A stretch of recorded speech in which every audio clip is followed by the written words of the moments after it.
एक और इशू जो कि ख़ासी अहमियत का हामिल है, वैसे तो गैर सियासी है लेकिन सियासी हो गया है, वो हिंदुस्तान की जो team next year champions trophy में शिरकत से इनकार कर गई। हमने देखा मुस्लिम लीग नवाज़ के बारे में तसव्वुर यही है कि बड़े अच्छे ताल्लुकात होते हैं हिंदुस्तान से। मोदी साहब खुद आ गए, नवाज़ शरीफ साहब के घर तशरीफ़ ले आए, और इससे पहले भी नवाज़ शरीफ साहब ये बात कर चुके हैं कि उनसे इंगेज करना चाहिए, ट्रेड होनी चाहिए, बातचीत होनी चाहिए। तो इस इशू पे तो लोग कह रहे हैं कि एक्सपेक्टेड नहीं था कि आपकी हुकूमत के अंडर इनकार हो जाएगा, वहाँ से कुछ करेंगे उनको परसुएट करने के लिए?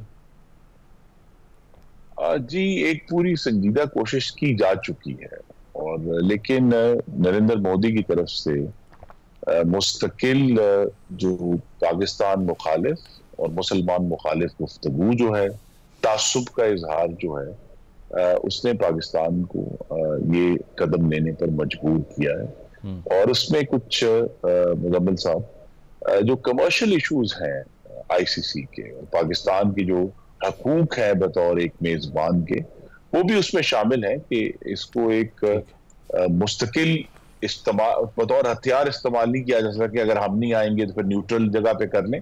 तो ये जो आईसीसी के तहत पाकिस्तान के जो हकूक है या मेजबानी का हक है, उसका भी एक इरादा है कि आपको आना होगा, और नहीं आएंगे उसके बावजूद इंशाल्लाह ये टूर्नामेंट होगा और आगे बढ़ेगा। मतलब गवर्नमेंट कंटेस्ट करेगी इसको। बहुत बहुत शुक्रिया खुर्रम दस्तगीर जो थे। एक ब्रेक शामिल करते हैं, ब्रेक के बाद वापस आएंगे। Stay with us.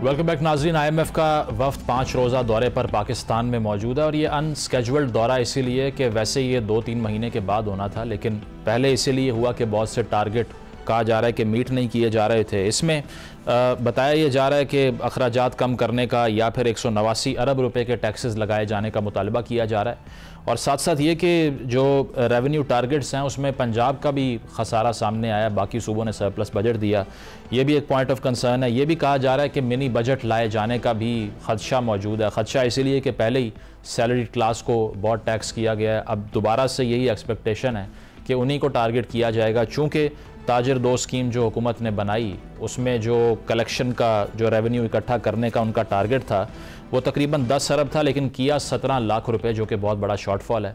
इस चैलेंज को हुकूमत कैसे फेस करेगी? PIA की निजकारी पे क्या हो सकता है? IPPs की रीनेगोशिएशन कितनी कारगर साबित होगी? इस पर बात करते हैं। खुर्रम हुसैन साहब ज्वाइन कर रहे हैं, he is an expert on economy. Khurram साहब, बहुत शुक्रिया आपके वक्त का। बताइएगा, IMF का वफ्द अब मौजूद है पाकिस्तान में, और जो ब्रीफिंग उनको दी जा रही है, तो जुलाई से सितंबर तक की हम बात करें तो बाकी सूबे तो सरप्लस में रहे, लेकिन पंजाब का खसारा 160 अरब रुपए का था।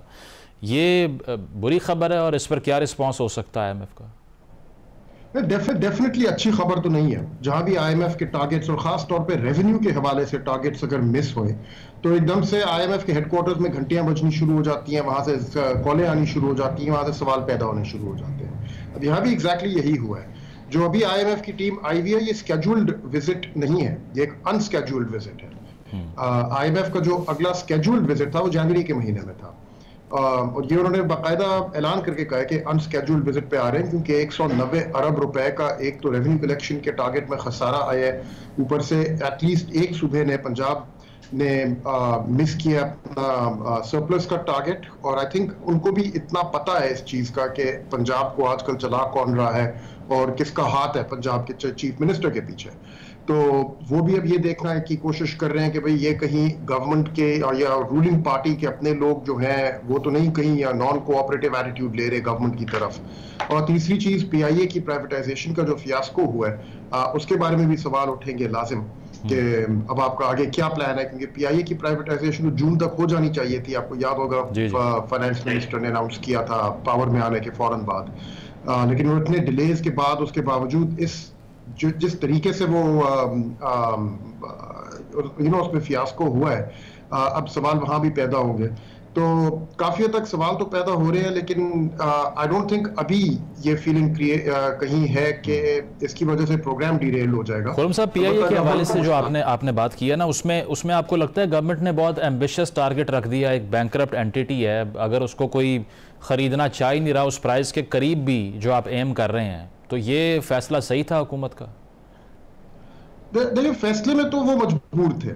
उन्होंने कमिटमेंट दी भी थी और इस इदारे को आगे लेके साथ चलने की गुंजाइश नहीं है। 10 साल से ऊपर हो गए हैं और आई थिंक लॉसेस के अलावा और कोई चीज उस इदारे ने प्रोड्यूस नहीं की। तो मजबूर तो थी government. I think along the way mistakes हुए हैं लाजिम, no doubt about it. Transaction structure में अगर कोई ऑल्टरेशंस लाई गई हैं, क्योंकि ये फवाद हसन फवाद साहब का बनाया हुआ ट्रांजैक्शन स्ट्रक्चर था जब वो इंटरिम गवर्नमेंट में थे। उसके बाद डार साहब आए हैं chairman of the cabinet committee on privatisation, और वहां से अब जो बातें सुनने में आ रही हैं, आई डोंट नो इनमें कितनी हकीकत है, कि काफी इंपॉर्टेंट किस्म के चेंजेस लाए गए थे जो, और ब्लेम गेम में अब ये कहा जा रहा है कि उन चेंजेस की वजह से ये फियास्को पैदा हुआ है, क्योंकि वो चेंजेस देख के ही जो 5-6 आपके जो बड़े ज्यादा क्रेडिबल किस्म के बिडर्स थे उन्होंने अबैंडन कर दिया पूरा प्रोसेस, और एक रियल एस्टेट कंपनी रह गई मैदान में, और उसकी जो बिड थी वो तो खैर हम सब ने देखी। और ये जो प्रोविंसेस कह रहे हैं, मियां नवाज शरीफ साहब ने कहा कि मरियम साहिबा मुझे कह रही हैं आप खरीद लें, गंडापुर साहब कह रहे हैं हम खरीद लेंगे, ये रियलिस्टिक? नहीं, ये तो रियलिस्टिक नहीं है। ये खाम में आते लोग अब सुबह ही उन पे आके दखल दे रही हैं सारे प्रोसेस में। अब तो कराची चेंबर ऑफ कॉमर्स या मेरे ख्याल में इधर उधर से भी आनी शुरू हो गई बातें कि हम ताजरा बिरादरी भी मिलके कराची की जो है पैसे इकट्ठे करके हम खरीद लेंगे। लेकिन आई थिंक अब काफी एक मेजर प्रॉब्लम खड़ी हो गई उनके सामने कि भाई अब आपने करना क्या है इस इदारे के साथ, क्योंकि इसको आगे लेके चलने की तो कोई गुंजाइश नहीं है, और अब इसको प्राइवेटाइज करने की कोशिश की और वहां भी ये फियास्को हो गया। वैसे sorry to cut you, but इस पे जिस तरह से वो नॉम चॉम्स्की ने कहा था कि प्राइवेटाइजेशन का प्रोसेस शुरू ऐसे होता है कि पहले डेलिबरेटली इदारों को डीफंड किया जाता है, उसके बाद में आवाम को बताया जाता है ये मेल फंक्शन कर गए हैं अब इनको बेच देते हैं। पीआईए के साथ भी यही हुआ है? नहीं, पीआईए के साथ आई डोंट थिंक डिफंड, जितनी फंडिंग पीआईए में डाली गई है और गवर्नमेंट की तरफ से सपोर्ट की गई है, उसकी सॉवरेन गारंटीज दी गई हैं कि उन गारंटीज के अगेंस्ट पीआईए जाके कमर्शियल लोन्स ले सके। उतने पैसों से तो एक मेगा डैम बन सकता था पाकिस्तान में। अच्छा। यू नो जो अक्यूमुलेटेड लॉसेस हैं पीआईए के over the past 13 years, they are less than the cost of the Neelum Jhelum hydro power project.